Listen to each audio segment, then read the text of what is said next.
Hello students, कैसे हो आप सब। Welcome to learn commerce classes. आज मैं आपके सामने क्लास 11th की बिजनेस स्टडीज़ को कवर करूँगी,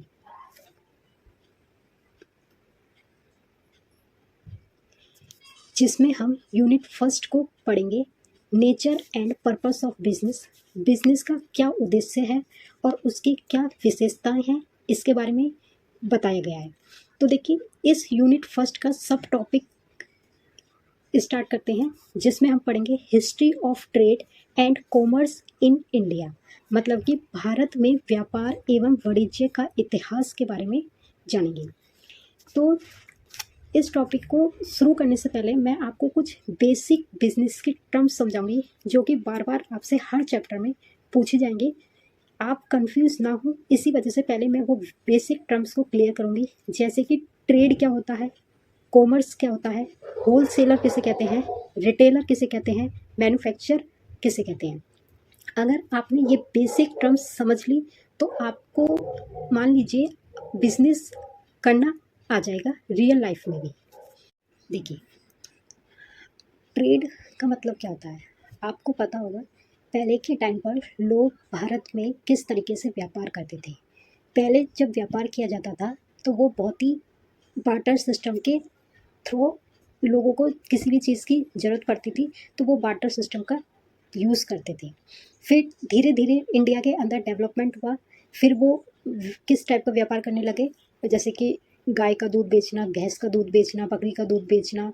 तो ये क्या है, ये इस टाइप का भी पहले भारत में व्यापार किया करते थे। लेकिन जैसे इंडिया के अंदर धीरे धीरे डेवलपमेंट हुआ तो ट्रेड करना और भी आसान हो गया, मतलब व्यापार करना और भी आसान हो गया। मैं आपको एग्जांपल से समझाती हूँ आजकल लोग किस तरीके से व्यापार करते हैं। देखिए, ये है एग्जांपल किसान। ये एक व्यक्ति है और ये किसान है और ये खेती करता है, ठीक है।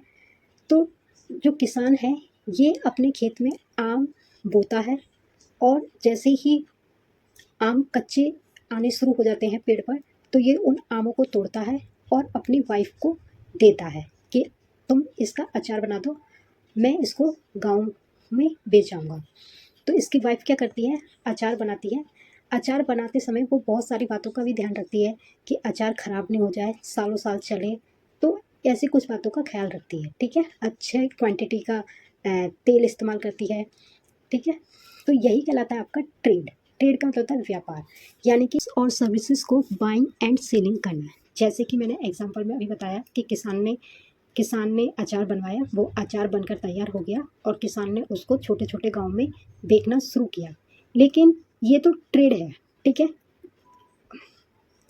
दूसरा कंसेप्ट आता है आपका कॉमर्स। कॉमर्स क्या होता है, वो सारी एक्टिविटी जो ट्रेड को सपोर्ट करती हैं।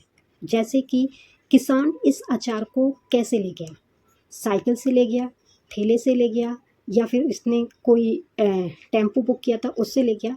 तो ये क्या है, ये सारी एक्टिविटी जो ट्रेड को सपोर्ट करती हैं वो आपकी कॉमर्स कहलाती है। जैसे कि ट्रांसपोर्ट, ट्रांसपोर्ट में आपका, मान लीजिए, ये जो है अचार साइकिल पे बांध के ले गया पहले के टाइम पे, ठीक है। तो ये क्या हो गया, ट्रांसपोर्ट। दूसरा पॉइंट आता है वेयर हाउसिंग। वेयर हाउसिंग का मतलब होता है कि इसकी वाइफ ने जो अचार बनाया था वो इस तरीके से बनाया था कि सालों साल चले और ख़राब नहीं हो, ठीक है। लोग उसको अच्छे से स्टोर करके भी रख सके अपने घर में। तो यही कहलाता है आपका वेयर हाउसिंग। तीसरा है बैंकिंग। अब देखो, अब ट्रेड करने का तरीका कितना बदल गया है। पहले ट्रांसपोर्ट का यूज़ किया करते थे, फिर इस चीज़ को भी ध्यान में रखते थे। अब लोगों ने पेमेंट कैसे किया, कैश से किया या बैंक के जरिए किया, पेटीएम वगैरह जो भी करते हैं वो। फिर आता है इंश्योरेंस। इंश्योरेंस की ज़रूरत क्यों पड़ी, क्योंकि जब ये मान लीजिए बाइक से अचार ले गया और बाइक इसने उधार ली थी रेंट पर, ठीक है। अगर किसी कारण की वजह से बाइक में पहले से ही कोई गड़बड़ी है जिसकी वजह से इसका गुड्स वेस्ट हो जाता है, यानी कि अचार ख़राब हो जाता है, तो उसको पैसा चुकाना पड़ेगा, ठीक है। कम्युनिकेशन का मतलब होता है जब ये अचार बेचता है किसान, तो ये अपनी अचार की विशेषता बताती है कि इसमें ये बहुत अच्छा अचार है, बहुत अच्छी क्वालिटी का ऑयल यूज़ हुआ है और ये सालों साल चल सकता है, ख़राब नहीं होगा।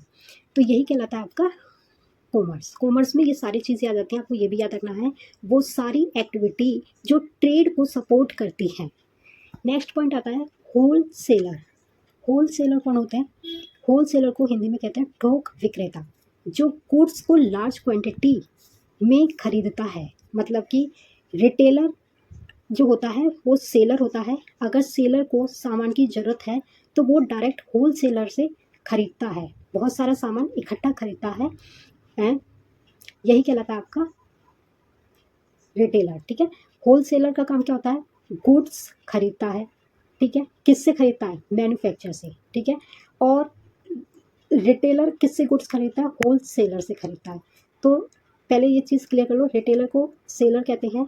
रिटेलर का काम सिर्फ गुड्स खरीदना होल सेलर से ही नहीं है, वो कभी कभी डायरेक्ट मैन्युफैक्चर से भी डायरेक्ट गुड्स खरीद सकता है। मतलब जहाँ पर फैक्ट्री में गुड्स बनाए जाते हैं वो डायरेक्ट फैक्ट्री वालों से भी कनेक्ट कर सकता है। ठीक है, तो पता चल गया रिटेलर क्या है? जो डायरेक्ट गुड्स कस्टमर को बेचता है वो रिटेलर कहलाता है। मैन्युफैक्चर का मतलब क्या होता है? जो गुड्स बनाता है। ठीक है, जैसे इसके पास ऑर्डर आते हैं बहुत सारे, फैक्ट्री में माल वगैरह जो बनता रहता है, तो यही कहलाता है आपका मैन्युफैक्चर। ठीक है, तो ये कुछ बेसिक टर्म्स हैं जो आपको अच्छे से याद होने चाहिए। मुझे लगता है मैंने आपको इतने अच्छे से बताया है, और मुझे अच्छे से इनको रिवाइज़ करना, और मैं आपको क्लास 2 प्रोवाइड करूँगी इसी टॉपिक की, जिसमें हम ट्रेड का मीनिंग और कैरेक्टरिस्टिक समझेंगे, कॉमर्स का मीनिंग और कैरेक्टरिस्टिक समझेंगे। ये आपको बार बार हर चैप्टर में ये टर्म्स आपको देखने को मिलेंगी। आपको कन्फ्यूज़न ना हो इसलिए मैंने इन टर्म्स को पहले ही क्लियर कर दिया। तो थैंक यू।